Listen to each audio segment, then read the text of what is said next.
साथियों, आज के दिन शिव रात्रि के रूप में पूरे भारत वर्ष का एक एक व्यक्ति कामड़ लेके आता है और इस यात्रा को पूर्ण करने का प्रयास करता है। लेकिन जो कामड़ यात्रा है या शिव रात्रि के रूप में जो इसे हम मनाते हैं, इसके क्या सभ्यता, संस्कार, क्या इसकी मर्यादाएं हैं, उसका हम भारतीयों को और आने वाली युवा पीढ़ियों को अपने बुजुर्गों से या ऐसे गुरुओं से जो पहले से इस तरह की कामड़ यात्राएं करते रहे हैं, उनसे सीखना और समझना चाहिए। साथियों, भगवान शिव शिवत्व हैं और अनादिकाल से भारत में भगवान शिव को उस रूप में जाना गया है जो कि एक सभ्यता, संकल्प, शक्ति और संस्कृति के पर्याय हैं। किसी भी मूर्तिकार ने या किसी भी विचारक ने अगर भगवान शिव की प्रतिमा बनाने का प्रयास किया है तो उनको केवल और केवल ध्यान की मुद्रा में कैलाश पर्वत पर दिखाने का प्रयास किया गया है। वो केवल एक ऐसे देव हैं जो गृहस्थ जीवन को जीते हुए भी ध्यानस्थ हैं, समाधिस्थ हैं, और उन्होंने अपने जीवन में जो सभ्यता, संस्कार, शक्ति या जो समर्पण का एक उदाहरण हमारे समाज को दिया है, आने वाली इस पीढ़ी को उन मर्यादाओं में रहकर इस कामड़ यात्रा को करने का प्रयास करना चाहिए। वैसे तो ये बहुत ही हर्ष और उल्लास का एक त्योहार है या एक पूजा है जिसको हमारे यहाँ पर भारत में प्रति एक युवा या एक युवती या भारतवर्ष के नागरिक मनाने का प्रयास करते हैं। लेकिन ऐसे क्या सभ्यता, संस्कार हैं कि जहां हम अपनी इस कामड़ यात्रा को उस संस्कार में न लाकर कहीं ना कहीं उससे भटक कर उसको दूसरी दिशा में ले जा रहे हैं। इस भटकाव के पीछे जो हमारे युवा हैं, दोषी वो नहीं है, दोषी वो हैं जिनको सही मायने में इसकी जानकारी है लेकिन वो उनको शिक्षित नहीं कर पाते। साथियों, अगर आप संकल्प के बारे में जानना चाहेंगे तो जहां मैं भगवान शिव को संकल्प, शक्ति, संस्कार, समर्पण का पर्याय कह रहा हूं, वहीं एक एक शब्द के अंदर वो ऐसे अपने आप को प्रस्तुत करते हैं कि समाज को उनसे सीखना और समझने की जरूरत है। अगर आप संकल्प के विषय में जानना चाहते हैं तो एक देवव्रत जब एक संकल्प लेकर भीष्म बन जाते हैं, एक द्रौपदी संकल्प लेकर पांचाली बन जाती हैं, उसी संकल्प से भगवान शिव समाधिस्थ होकर इस समाज को एक उदाहरण देते हैं कि जब भी कोई व्यक्ति अपने जीवन में संकल्प ले लेता है या व्रत कर लेता है कि मैं इस पवित्र जल को एक स्थान से लेकर उस शिवलिंग तक अपनी यात्रा को पूरा करूंगा और अपनी इस यात्रा में आने वाले प्रत्येक व्यक्ति को, जीव को, किसी को भी अपनी तरफ से दर्द या कोई भी कष्ट नहीं दूंगा, बल्कि हो सकेगा तो ऐसे व्यक्तियों का या जीवों का जो असहाय हैं, जिनको किसी आवश्यकता की आवश्यकता है, जिनका पोषण नहीं हो पा रहा है, अगर रास्ते में कहीं कोई गंदगी है अथवा कोई कांटे हैं तो हमें उनको साफ करते हुए चलना चाहिए। और ये संकल्प लेकर जब हम चलते हैं तो हमें ऐसा अनुभव होता है कि हमारे साथ कोई अदृश्य शक्ति चल रही है जो इतनी बड़ी शक्ति हमें देती है कि जो व्यक्ति अपने घर में एक गिलास पानी लाने में भी आलस्य करता है, वो व्यक्ति 100 किलोमीटर से अधिक की यात्रा को पैदल बहुत कम समय में जल लेकर शिवलिंग तक उस यात्रा को पूरा करता है। दूसरा जो भाव है वो है शक्ति का। भगवान शिव शक्ति के एक ऐसे पर्याय हैं जिनके पास असीमित शक्ति होने के बावजूद भी वो बहुत स्थिर है, संयमित है और बहुत ही नियम से बंधे हुए हैं। वो अपनी शक्ति का प्रयोग अपने लिए न कर दूसरों की रक्षा या दूसरों की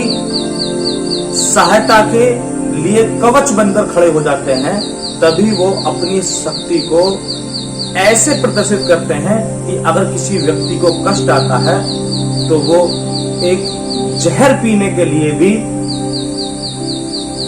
बहुत देर तक नहीं सोचते हैं। साथियों, जहां संकल्प और शक्ति का पर्याय भगवान शिव देते हैं, तो वहीं समर्पण का जो उदाहरण है वो भी हमें भगवान शिव और अपने आराध्य देव भगवान शंकर से देखने को मिलता है। भगवान शिव जो है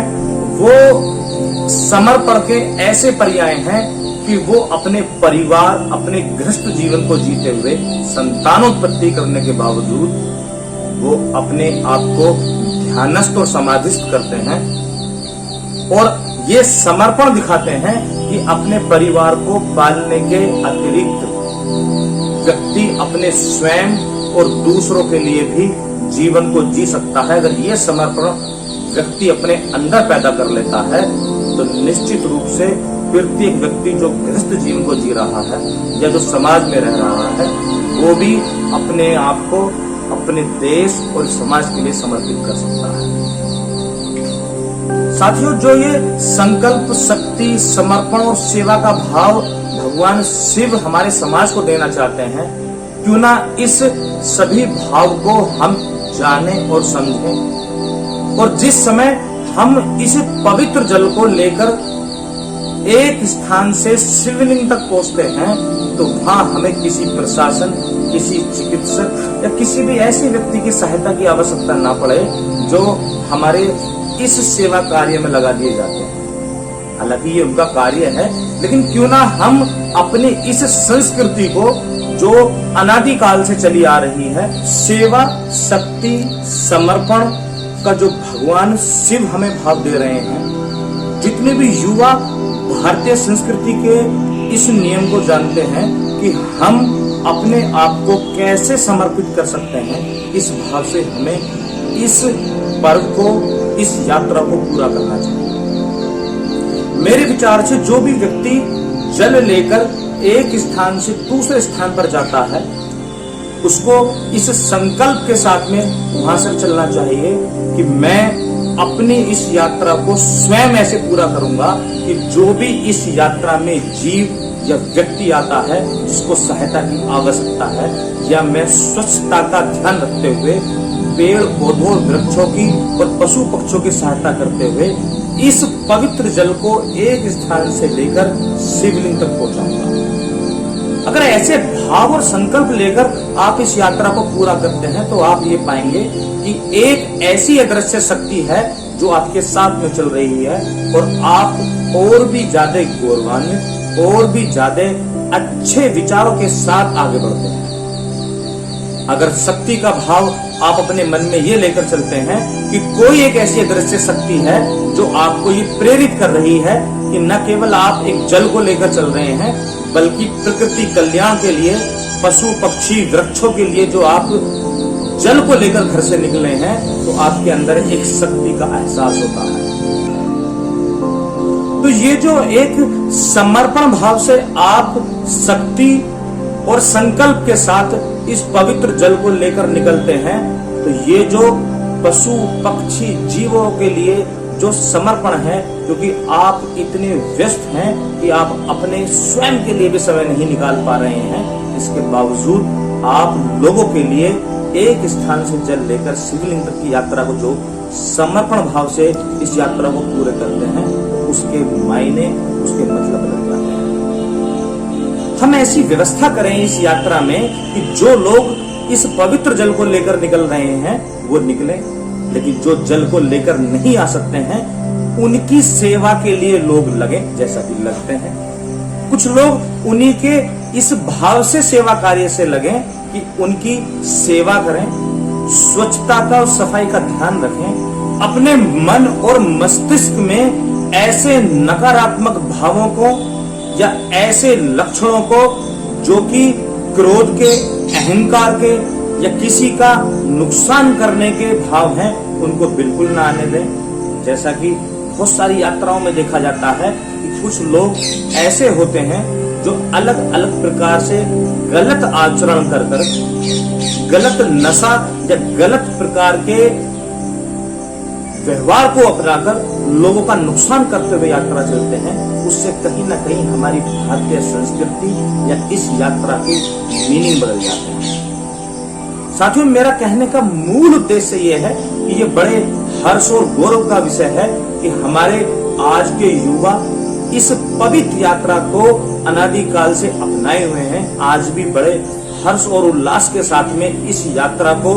जल से शुरू करते हैं और पवित्र जल को शिवलिंग पर चढ़ाकर इस यात्रा को पूर्ण करते हैं।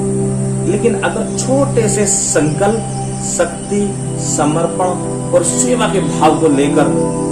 हम इस यात्रा को लेकर पूर्ण करते हैं तो हमारे